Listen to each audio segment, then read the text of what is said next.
Peut-on hériter de la mémoire de nos pères, de leurs souvenirs ou de leur expérience? Cette question passionne et divise les scientifiques depuis des siècles. La mémoire est intéressante car c'est vraiment ce qui nous définit comme êtres humains. C'est un grand mystère. Comment la mémoire est-elle encodée dans notre cerveau?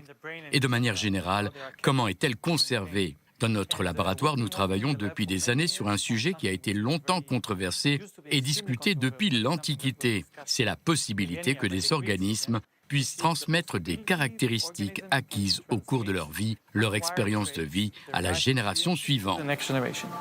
C'est ce qu'on appelle l'épigénétique. Pour travailler sur ce sujet complexe, les chercheurs ont utilisé un minuscule verre transparent qui a la faculté de se reproduire en 3 jours, ce qui permet de suivre plusieurs générations dans un temps très court. Yael est en train de cultiver des vers et c'est très simple contrairement à des organismes plus complexes.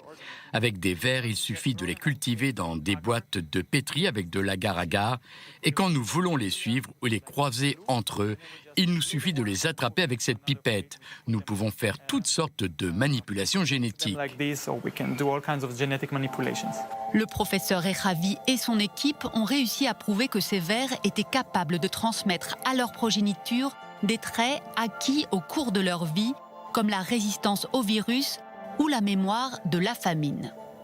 Nous avons montré que quand vous affamez des vers, quand vous les privez de nourriture, ils transmettent des petites molécules d'ARN qui changent la fonction des gènes dans les générations futures et préparent leurs enfants, leurs petits-enfants et leurs arrière-petits-enfants à des futures périodes de famine et augmentent leur espérance de vie. Vous affamez une génération et les générations futures vont vivre plus longtemps et être préparées à des périodes de famine. Cette expérience montre que l'hérédité ne passe pas seulement par le biais de l'ADN, mais aussi par d'autres mécanismes génétiques. Le système nerveux est unique dans sa capacité à planifier et à synthétiser des informations venues de l'environnement extérieur et intérieur et l'éventualité que le cerveau puisse non seulement organiser les réponses dans une génération mais aussi planifier le futur de la génération suivante est stupéfiante. Ce que les gens pensent habituellement, c'est qu'à chaque génération, il y a un reset et que rien de ce que vous avez vécu ou traversé dans votre vie ne va se perpétuer.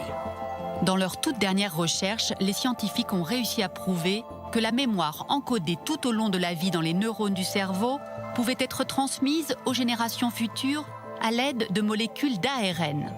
Cette étude ne concerne que des vers, mais les nématodes, c'est leur nom, ont déjà acquis une grande notoriété dans le monde scientifique.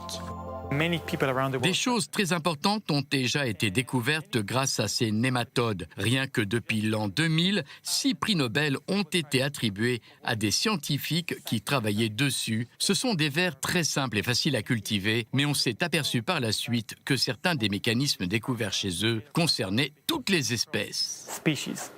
Cette étude ouvre la voie à une meilleure compréhension des processus et des mécanismes de l'épigénétique. Elle relance aussi le grand débat entre la part d'inné et d'acquis dans nos comportements.